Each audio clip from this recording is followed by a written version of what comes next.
HR TV9 news కి స్వాగతం. ప్రతిక్షణం ప్రజల కోసం.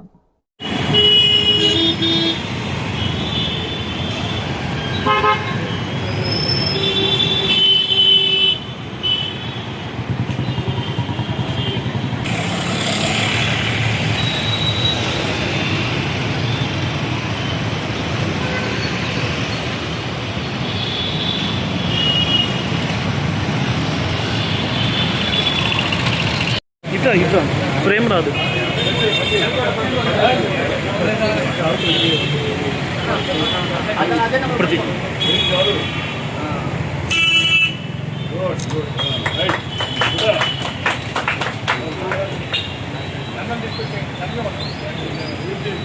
మేము ఎప్పుడు చేస్తూనే ఉంటాం. మీరు సార్ కొంచెం జరగదు సార్, కొంచెం ఇటు సైడ్కి రారా. రండి.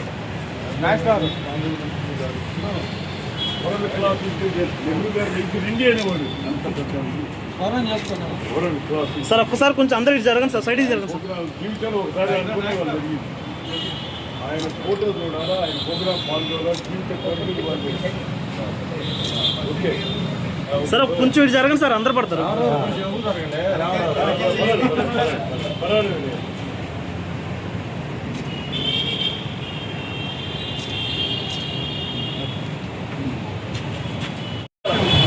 స్వాతంత్ర సమరయోధులన్న వారి ఆశయాలను తీసుకెళ్లాలనే విధంగా కూడా ఆయన ఎప్పటి నుంచో కూడా ప్రయత్నం చేస్తున్నారు. కాబట్టి అటు స్వాతంత్ర సమరయోధులైనటువంటి కాకాని వెంకటరత్నం గారు అయితేనేమి, మరి అలాగే ఇవాళ ఎన్జీ రంగా గారి 125వ జయంతి సందర్భంగా కూడా ఆయన ఏర్పాటు చేసినటువంటి రక్త శిబిరానికి మరి బోధన్ మాజీ ఎమ్మెల్యే అయినటువంటి శ్రీ లోమన్ చౌదరి గారు, అలాగే నారాయణ ప్రసాద్ గారు, ప్రముఖులు, బెజవాడ ప్రముఖులు, ఆనాటి స్వాతంత్ర పోరాట యోధులు కూడా మరి ఇటువంటి ఎందరో మహానుభావుల మధ్య ఈరోజు మన ఆచార్య ఎన్జీ రంగా గారి విగ్రహానికి ముందుగా పూలమాలలు వేసి ఆయన స్మరించుకుంటూ ఆయన యొక్క 125వ జయంతి ఈరోజు ఇక్కడ విజయవాడ నడిపొట్టులో ఉన్నటువంటి సిద్ధార్థ అలాగే మహర్షి సర్కిల్లో ఇక్కడ రక్తదాన శిబిరాన్ని ఏర్పాటు చేయడం జరిగింది.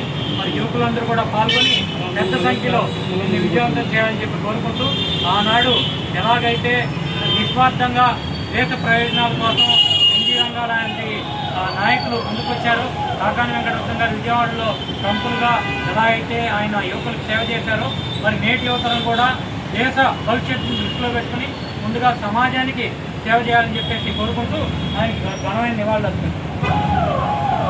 సార్ ఒక్కసారి స్లోగన్. జోహార్ ఎన్జీ రంగా గారు, జోహార్ ఎన్జీ రంగా గారు, జోహార్ ఎన్జీ రంగా గారు. సార్ ఇంకొకసారి మళ్ళీ అయితే జోహార్ ఎన్జీ రంగా గారు, జోహార్ ఎన్జీ రంగా గారు, జోహార్ ఎన్జీ రంగా గారు, జోహార్ ఎన్జీ రంగా గారు, జోహార్ ఎన్జీ రంగా గారు.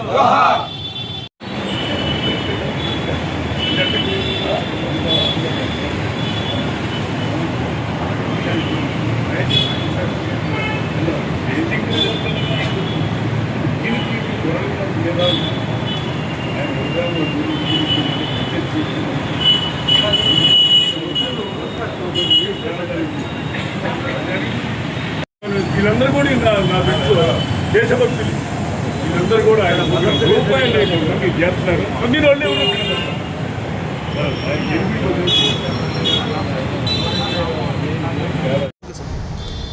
ఈరోజు ఆచార్య ఎన్జీ రంగా గారి 125వ జయంతి సందర్భంగా విజయవాడలోని ఇక్కడ పెన్నంనేని పాలిక్లినిక్ రోడ్లో సిద్ధార్థ సర్కిల్ దగ్గర ఉన్నటువంటి ఈ ఆసుపత్రి ప్రాంగణంలో ఉచిత రక్తదాన శిబిరాన్ని ఆచార్య ఎన్జీ రంగా ట్రస్ట్ తరఫున చైర్మన్ అయినటువంటి శ్రీ భోగినేని దామశేఖర్ గారు ఏర్పాటు చేయటం, మరి దానికి ముఖ్య అతిథులుగా బోధన్ మాజీ ఎమ్మెల్యే అయినటువంటి శ్రీ తొట్టెంపూడి శోభనా చౌదరి గారు, సాంబశివరావు చౌదరి గారు, మరి అలాగే మన ఆటోనగర్లో ఉన్నటువంటి ప్రముఖ పెట్రోల్ బంక్ అయినటువంటి నారాయణ ప్రసాద్ గారు, దాని అధినేత శ్రీ నారాయణ ప్రసాద్ గారు ఇచ్చేయటం, అలాగే ఆనాటి స్వాతంత్ర సమరయోధం, మరి దాని తర్వాత జరిగినటువంటి జయాంధ్ర ఉద్యమం అయితే కానివ్వండి, మరి వివిధ రైతు ఉద్యమాలు అయితే కానివ్వండి, దాంట్లో పాల్పంచుకున్నటువంటి వివిధ పెద్దలందరూ కూడా ఈరోజు ఇచ్చేసి మనకి ఈరోజు ప్రముఖంగా ఎన్జీ రంగా గారికి నివాళులు అర్పించడం జరిగింది. మరి ఏదైతే దేశ ప్రగతి కోసం, దేశ అభ్యున్నతి కోసం ఆయన పాటుపడ్డారో ఆయన ఆశయాల్ని ముందుకు తీసుకెళ్ళాలి. అలాగే ఆయనతో పాటు స్వాతంత్ర సమరయోధులుగా మెలిగినటువంటి మన విజయవాడ వాస్తవ్యులు శ్రీ కాకాని వెంకటరత్నం గారు అయితే ఈ జిల్లా ప్రముఖులుగా ఉన్నటువంటి గుంటూరు జిల్లా ప్రముఖులుగా ఉన్నటువంటి ఎన్జి రంగారావు గారు అయితే కానీ కోస్తాంధ్ర అభివృద్ధికి అలాగే రైతు నాయకులకి మొత్తంగా ఆంధ్రప్రదేశ్ అభివృద్ధికి కూడా వారు చేసినటువంటి విశేష కృషిని ఈరోజు యువత అందరూ కూడా గుర్తుపెట్టుకుని తిరిగి అటు ప్రధానమంత్రి నరేంద్ర మోడీ గారు ఆశయాలు అయితేనేమి, ఇవాళ ఎన్జి రంగా గారి ఆశయాలు అయితేనేమి, అలాగే కాకాని వెంకటరత్నం గారి ఆశయాలు అయితేనేమి, వీటన్నిటిని కూడా యువత ముందుకు తీసుకెళ్లాలంటే మంచి ఉద్దేశంతో పెద్దలందరూ కూడా ఇక్కడికి విచ్చేసి యువతని ఆశీర్వదించడం, అలాగే ఈ రక్తదాన శిబిరాన్ని కూడా నిర్వహించడం, దీనికి నా అభినందనలు, ప్రత్యేక అభినందనలు ధనశేఖర్ గారికి మా కాకాని ఆశయ సాధన సమితి తరఫున కూడా మేము తెలియజేస్తున్నాం. ధన్యవాదాలు.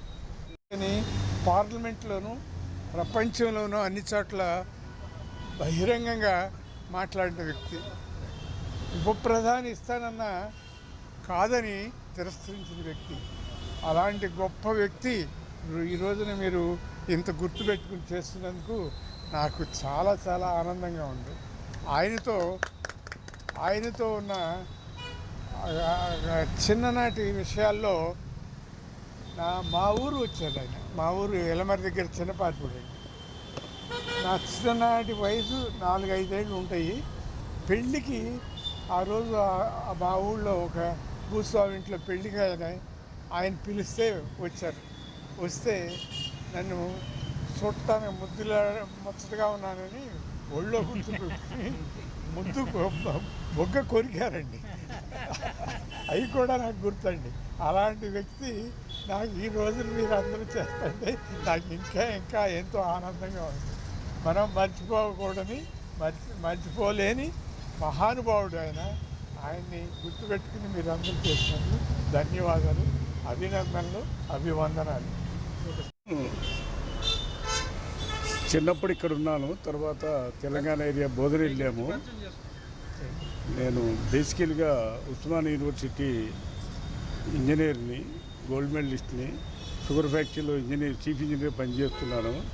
నేను చిన్నప్పటి నుంచి కూడా రంగా గారి అభిమాని, ఆచార్య రంగా గారి, మన ఎన్టీఆర్ అభిమాని, అలాగనే ఈ ఉన్నటువంటి మన యానిమల్ హస్బెండరీ మంత్రిగా చేసిన కాకాని వెంకటరత్నం గారు అభిమాని. వెంకటరత్నం గారు వచ్చినప్పుడు నేను స్టూడెంట్గా 10th క్లాస్లో ఉండి నేను నమస్కారం పెట్టాను. ఇట్రా ఎందుకన్నాడు. ఆయన ఏమన్నాడు తెలుసా, ఈ టెంట్లు ఎందుకు వేశారు? భోజనాలకి. ఊళ్ళో వాళ్ళకి భోజనం ఏంటిరా బాబు, ఊళ్ళో వాళ్ళకి టెంట్లు తీసేయండి, ఎవరింట్లో వాళ్ళు తినరండి. మరి మీకు సార్ అన్నాడు. నాకు గన్మేళ లేడు, నాకు ఒక డ్రైవర్ ఉన్నాడు, నేనున్నా, 2 భోజనాలు చాలు. మరి ఎవరు పెట్టాలి? ఈ ఊళ్ళో ఎవరు పాడి పరిశ్రమ ఎక్కువ పండితే ఆయన దగ్గరే తింటా. లేడు అంటే వ్యవసాయం ఎక్కువ ఎవరు చేస్తే వాళ్ళ ఇంట్లో తింటా. నేను వచ్చినప్పుడు మీరు పెట్టద్దు, కలెక్టర్ ప్రోగ్రాములు వద్దు, భోజనాలు వద్దు, దండలు వద్దు, కనీసం మంచినీళ్ళు కాకుండా వాళ్ళకి దండలు వేయొద్దు అని చెప్పాడు. నన్ను పిలిచి రా అన్నాడు. నేను 10th చదువుతున్నా. ఏం చేయాలి సార్? అక్కడ అప్పుడు డాక్టర్ కేవిరెడ్డి గారు ఎమ్మెల్యే మనవాడు అక్కడ బోధనకి. శ్రీనివాసరావు గారు 30 ఏళ్ళు ఎమ్మెల్యే అక్కడ. ఆయన తెలంగాణ ఏరియాలో వీళ్ళు మనవాళ్ళే. వాళ్ళని అడిగాడు, ఇక్కడ ఎన్ని క్యాంపులు ఉన్నాయి బాబు అని. చెప్పలేకపోయారు. ఎన్ని పశువుల ఆసుపత్రులు ఉన్నాయి చెప్పలేకపోయారు. నన్ను పిలిచాడు, సార్ ఇక్కడ 173 క్యాంపులు ఉన్నాయి, ఊరూరికి బస్సులు ఉన్నాయి, హాస్పిటల్ ఇస్తే మీకు ధన్యవాదాలు అన్నాడు. 173 ఇచ్చేశాను, కలెక్టర్ చేసేసుకో ఇచ్చేయి అన్నాడు. ఇప్పుడు కూడా కాకాని వెంకటరత్నం యానిమల్ హస్బెండరీ అని పెట్టావు. ఒకటి. రెండవది, ఆయన ఓసారి చెప్పకూడదు, అయినా చెప్తున్నా ఓపెన్గా, ఆయన కాంగ్రెస్ పార్టీలో నేను చూడలేదు ఎప్పుడు. నా జీవితాశయం కాకాని వెంకటరత్నం గారి ప్రోగ్రాంలో పాల్గొనటం, ఎన్జి రంగా గారి ప్రోగ్రాంలో పాల్గొనాలని ఆశయం. అనుకోకుండా చంద్రశేఖర్ గారు, ఈయన గ్రేట్ మ్యాన్, పిలిచాడు. ఇవాళ నా జీవితాశయం నెరవేర్చింది. వాళ్ళ ప్రోగ్రాంలో మేము పన్నాం. అయితే ఇంకొక మాట కూడా అన్నాడు ఆయన. ఒకసారి నేను అప్పుడు ఇంజనీరింగ్ కాలేజ్ ప్రెసిడెంట్ తెలంగాణలో. ఇందిరాగాంధీ గారికి బ్రహ్మానంద రెడ్డి ముఖ్యమంత్రి. బ్రహ్మానంద రెడ్డి గారు ఇందిరాగాంధీకి కంప్లైంట్ ఇచ్చాడు, ఈ కాకాని వెంకటరత్నం గారు ఇష్టం వచ్చినట్టు చేస్తున్నాడు మేడం, మీరు రండి అని. వచ్చాడు. రాజ్భవన్ గెస్ట్ హౌస్లో పిలిచాడు. నేను ఇంజనీరింగ్ కాలేజ్ సార్ మేము కూడా వింటామంటే మీరు అటు దూరంగా ఉండండి, పిల్లలు మీరు అల్లరి చేయబోకండి, వినండి అన్నారు.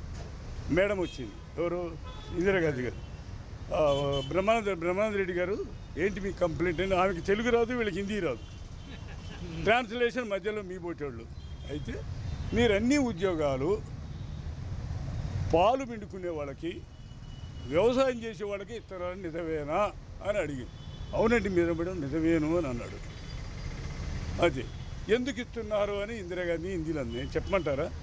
వీడు బ్రహ్మానంద రెడ్డి నా ఫ్రెండ్, వీడు ముఖ్యమంత్రి, నేను యానిమల్ మంత్రి, వీడు పోలీసు ఉద్యోగాలన్నీ కూడా రెడీలకు ఇస్తున్నాడు. మరి ఆడు ఉద్దేశం నాకు చెప్పడు. నేను వ్యవసాయము పశువులు చేసేవాడు నేను ఇస్తున్నా, వాడు మానుకుంటా నేను మానుకుంటా, వాడు ఇస్తే నేను ఇస్తా. అరే బోధపడ కిరికిరి నొక్క జలో ఖానా ఖాయింగాని వెళ్ళిపోయారు. మాకు కూడా అందరికి నొక్క జల్లు జాయింగ్ అంటే మాకు కూడా ఆ రోజు అన్నం దొరికింది, తిన్నాము కాలేజీలో. ద గ్రేట్ మ్యాన్, నైతిక విలువలు ఉన్న ఈయన ఆచార్య రంగ గారు వరల్డ్ క్లాస్ ఇంటెలిజెంట్. ఇది వరల్డ్ క్లాస్ ఇంటెలిజెంట్. ఎందుకంటే నెహ్రూ గారు ఆయన వస్తే నిలబడి మీరు రండి సార్ అని ఆయన కూర్చోబెట్టి కూర్చునేవాడు.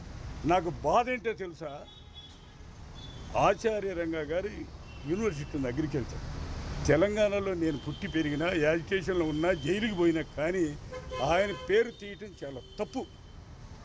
జయశంకర్ గారు తెలంగాణ పెట్టండి, జయశంకర్ గారు తెలంగాణలో ఒప్పుకుంటా, ఆయన నాయకుడే ఓకే, కానీ రంగా గారి పేరు తీయటం అనేది తప్పు. ఎవడు అడగలేదు, బాధ. రెండవది ఏడేడో పెడుతున్నారు చేస్తున్నారు ఓకే. రెండోది పొట్టి శ్రీరాములు గారు ఆయన ప్రాణత్యాగం చేసి మద్రాసు నుంచి ఇక్కడ కర్నూలుకి రాజధాని తెచ్చారు, అందరూ మర్చిపోయారు. ఆ రోజుల్లో హైకోర్టుని త్యాగం చేసి గుంటూరులో పెట్టారు, అందరూ మర్చిపోయారు. ఇప్పుడు రాజధాని కావాలా హైకోర్టు కావాలని అందరూ ఎవడు నెత్తి వాడు కొట్టుకుంటున్నారు. ఉన్నదాన్ని పొడగొట్టుకొని నెత్తుకోవటం ఏంటి? అందుకని తెలంగాణ ఏమంటారు తెలుసా, ఆంధ్రాలో తెలివి ఎక్కువ ఆదాయం తక్కువ. రెండవది గవర్నమెంట్ సహకారము 90% తెలంగాణ నుండి 10% సెల్ఫ్. ఇక్కడ 90% సెల్ఫ్ డెవలప్మెంట్ స్వయంగా చేస్తారు, 10% ఏ గవర్నమెంట్ వచ్చినా ఏం చెయ్యరు, అడగరు, వీళ్ళే ఎమ్మడబడి చేస్తారు. అందుకని చాలా నష్టపోయారు. రాజధాని పోయింది, హైకోర్టు పోయింది, ఆడాడో డెవలప్ చేసాం ఏడా అంటారు. నువ్వు చేసేంత గోడ కొట్టిన సున్నం పీనగం చేసిన సింగారం ఉపయోగం లేదు. మీరు చేసిన సేవలు ఎవడికి ఎక్కడ? ఇప్పుడు అందరు కలిసి కళ్ళు తెరిచారు, చెయ్యండి. వీరి ఆశయాలతో నిజాయితీ మీద, నమ్మకం మీద, అభిమానం మీద ఏదైనా చేయొచ్చును. యూత్ మనకి ఇదందరూ ఉన్నందుకు చాలా నేను హ్యాపీ ఫీల్ అవుతున్నాను. కార్యక్రమాలు పెట్టి ఈ ముగ్గురు కలపండి. ఎందుకంటే ఆయన కూడా ఒకసారి రామారావు గారి గురించి నేను చెప్తాను. ఆయన నేను ఈ ప్రజలకు సేవ చేయాలా, నేను రైట్ హ్యాండ్ అని ఆయనకి. ఆయన 3 పోతే నాకు గుర్తుని పోయేవాడిని. ఆయన హ్యాబిట్స్లో జనరల్ పోస్ట్ ఆఫీస్ దగ్గర పాత ఇంట్లో ఉండి సెక్రటరీ, గన్మ్యాన్, కారు వాళ్ళనే పెట్టుకున్నాడు. నేను గవర్నమెంట్ జీతం నాకు వద్దని ₹1 తీసుకున్నాడు మహానుభావుడు. 9 సంవత్సరాలు ₹1 జీతాన్ని లార్డ్ వెంకటేశ్వర బాలాజీకి వేశాడు, కానీ గవర్నమెంట్ సొమ్ము తినలేదు మహానుభావుడు. ఎన్టీఆర్ ఎంత మహానుభావుడు. ఇప్పుడున్న మంత్రులు, ఇప్పుడున్న ముఖ్యమంత్రులు, పార్టీలు సమాధానం చెప్పండి. రెండవది ఎన్టీ రామారావు గారు ఏమన్నారంటే, ఆడవాడు లేకుండా మగవాళ్ళు లేరు, మగవాళ్ళు లేకుండా ఆడవాళ్ళు, ఇద్దరు ప్రాణాలు, 2 కళ్ళు, ఆస్తులు సమాన హక్కు ఇద్దరికి ఇచ్చాడు ఆస్తులు. అంత మహానుభావుడు వాళ్ళు జనం బతుకుతున్నట్టు రామారావు గారి ద్వారా ఒకటి. రెండవది ఇది ఈ ఎన్జీ రంగా ప్రోగ్రాంలు కలపండి, చెయ్యండి, రాష్ట్రం అంతా విస్తరించండి. ఆయన ఈ ఉన్నటువంటి దాంట్లో అందరం స్టూడెంట్లంతా కూడా మీరు ఆయన పేరుని జ్ఞాపకం చేయాలా, ఆయన విలువలు చేయాలా. ఆయన వెంకటరత్నం గారు, వీళ్ళు చాలామంది ఉన్నారు, వాళ్ళు అందరూ చేశారు. కాబట్టి మీ అందరికీ ధన్యవాదాలు. నా జీవితాశయం వాళ్ళు ప్రోగ్రాంలు పాల్గొన్నా వస్తా, ఎప్పుడు వచ్చినా నాకు వీలైనప్పుడు వస్తా. ఎక్కడ తెలంగాణ, ఇక్కడ ఇంకా మెడ్రాసులు కూడా ఇస్తారు, నాయకారులు మెడ్రాసులు పెట్టారు. నేను పోయాను ప్రోగ్రాంకి. రంగా గారు అంటే మెడ్రాసులు కూడా అభిమాని, కాకాని వెంకటరత్నం కూడా